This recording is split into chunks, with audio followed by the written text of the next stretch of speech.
88-yil qo'ydim. Maktabda quvonchi o'zi 240 o'rin edi, hozir 529 ta bola o'qiydi. Buni ichida hojatxona hamda xonalar ko'p bo'lgan. Oraqadagi devorlarni olib tashlab, sal boslashtirgan, lekin ular talabga javob bermaydi. Kichkina-da, kichkina. Bu aktiv zal bo'lganda vaqtida. Kaprimonga kelganda hamma tamom. Hozir aktiv zal bormi?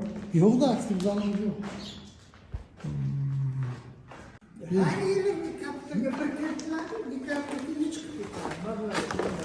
Ma'naviyatxona avval maylar vachati deydik-ku, mana shunday xonalar bo'lgan. Mana shunaqa xona bo'ldi. Bitta kichik xona. Hozir qayerda u xonalaringiz? Ya, mana shu tomonda kutubxonam, mana shu. Hozir kutubxona shumi? Assalomu alaykum. Domla uzr. Bu yer kutubxona.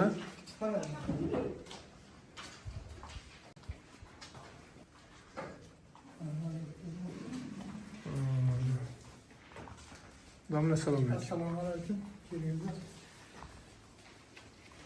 Maktabimiz kutubxonasi. Boshqa xona yetishmaydi bunda? Yo'q, boshqa xona yetishmaydi.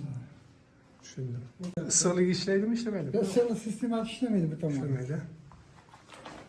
Tushundim.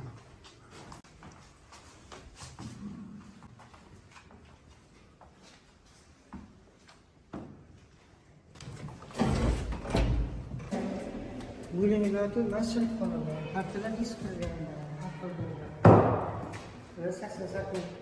shu qurilmalar kelgan partiyalar. Svet masalan, oltinchi soatda dars qilishni iloji yo'q, ikkinchisiga. Svet yo'qmi?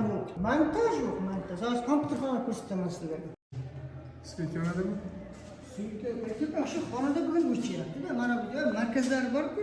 Boshliq chiqmayapti. Qayerdandir uzilyapti-da bu. Endi buni kasalimizni topolmayapmiz.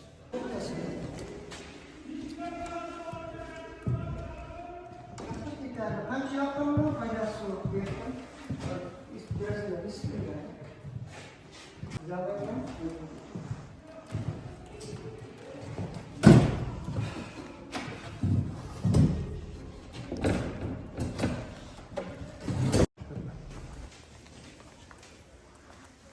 Cami.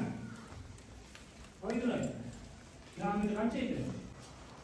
Timana buraya yaş var. Onda cami yapmışsınız kira.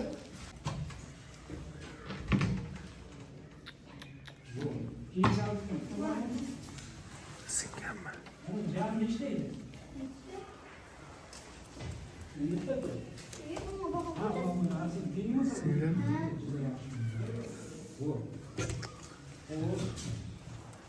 Aslında sınıf deyilmaganda bu.